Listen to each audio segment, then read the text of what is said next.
This is the E11, very attractive dress watch with a metal band, lots of capabilities on this one. You have all of these different controls for alarms, find your phone, do not disturb, you name it. You also have the ability to do blood pressure, real-time heart rate with a chart that develops on here and shows you your heart rate with a scale at any time you want to, with big digits that shows you the current heart rate and your highs and your lows and so forth. You also have last night's sleep time and, of course, your pedometer step count. 4 or 5 different faces, including one you can customize and another one that you can download, whichever one you want, from a server, which is awesome. You've got a music player in here that'll play right from the watch if you want, and it's good and loud.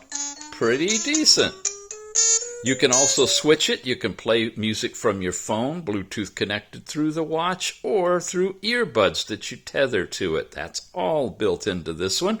You also have a complete app drawer with your settings, the music, your alarms, heart rate, all of the things you've seen, with a sports section as well, a variety of sports that you can do. And this is where you also have Bluetooth calling. You can place or receive calls, Bluetooth connected to your phone, your contacts, your call logs, and your text message notifications. That capability as well. It's a very, very attractive, well-built, solid smartwatch. It's called the E11. Check it out.